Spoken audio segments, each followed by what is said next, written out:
Good morning दोस्तों। आज मैं आप लोग के सामने टीजीटी नीट एलटी बायोलॉजी के ज़बरदस्त क्वेश्चन लाया हूँ। इसमें ज़्यादातर क्वेश्चन एनसीईआरटी बेस हैं और सभी महत्वपूर्ण ही क्वेश्चन हैं। तो आइए हम क्वेश्चन की शुरुआत करते हैं। इसमें ज़्यादातर मैंने जो क्वेश्चन बनाया है सब आप लोग के याद करने से संबंधित क्वेश्चन हैं कि उस टॉपिक से जितने क्वेश्चन आ सकते हैं उसको याद करने से संबंधित। तो पहला क्वेश्चन है कि the body cavity of spongin. Sponge में जो बॉडी कैविटी होती है उसे क्या कहते हैं? पैरागैस्ट्रिक कैविटी कहते हैं कि स्पॉन्जोसील कहते हैं कि दोनों कहते हैं या सिलेंट्रॉन कहते हैं। तो आप लोग जानते होंगे कि स्पॉन्ज की जो बॉडी कैविटी होती है उसके दो नाम होते हैं, पैरागैस्ट्रिक कैविटी या स्पॉन्जोसील। यानी कि ऑप्शन नंबर सी सही है, यानी कि बोथ मतलब ए और बी। यानी कि body cavity of sponge is called paragastric cavity या स्पॉन्जोसील कैविटी। और इसी के साथ दूसरा क्वेश्चन हमारा है कि the function of cnidoblast cell. आप लोग जानते हो कि नीडोब्लास्ट सेल जो होता है सिलेंट्रेटा का मेन आर्गन होता है जिससे उसका नाम पड़ा है।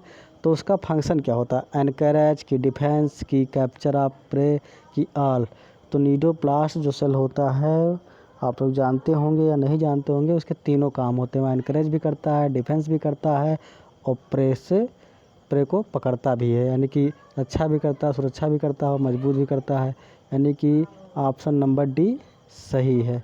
यानी कि फंक्शन ऑफ नीडोब्लास्ट क्या है? Anchorage, defence, capture of prey, यानी कि ऑप्शन नंबर डी सही है। तो तीसरे क्वेश्चन की तरफ हम लोग बढ़ते हैं कि digestion in hydra is. Hydra में डाइजेशन कैसा होता है? एक्स्ट्रा सेलर होता है कि इंट्रा सेलर होता है कि दोनों होता है कि कोई नहीं होता है? तो आप लोग के लिए बता दूं कि डाइजेशन जो हाइड्रा में होता है भी कई बार पूछा गया है।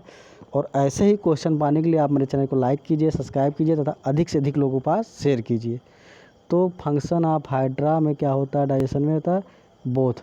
पहले एक्स्ट्रा सेलर होता है, उसके बाद इंट्रा सेलर होता है।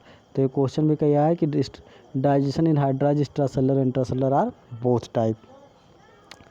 चौथा क्वेश्चन है कि the other name of coenocytes are. Coenocytes का दूसरा नाम क्या है? ये भी बहुत इंपॉर्टेंट क्वेश्चन है कि कोइनोसाइट का दूसरा नाम क्या है।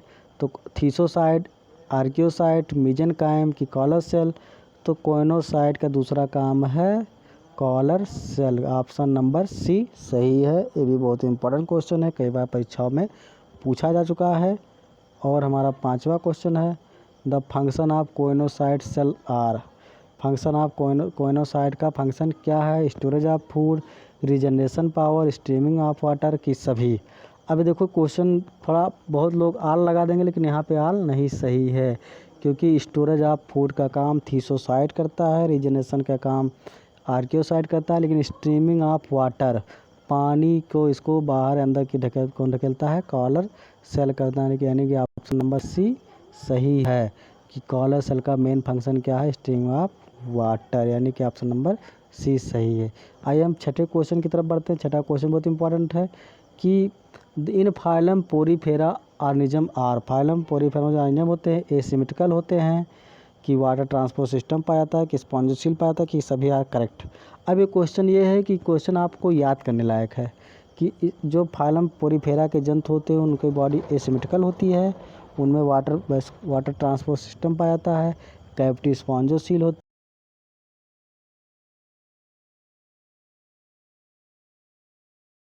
सही है। अगला जो क्वेश्चन आया है ये क्वेश्चन बहुत इंपॉर्टेंट है, कई बार हमसे गलत भी हो गया है कि स्यूडोसिलुमेट एनिमल्स आर। स्यूडोसिलुमेट एनिमल्स कौन होते हैं? एनलिट्स होते हैं कि एस्केलेमेंथीज होते हैं कि प्लेटीहेल्मिन्थीज होते हैं कि सभी होते हैं? तो ये क्वेश्चन कई बार आया, BHUPMT में आया, नीट में आया है, NCERT में हाईलाइट करके क्वेश्चन दिया है। तो ऐसे जंतु जिनमें स्यूडोसिलुमेट पाया जाता है वो फाइलम एस्केलेमेंथीज से संबंधित होते हैं, यानी कि ऑप्शन नंबर बी सही है।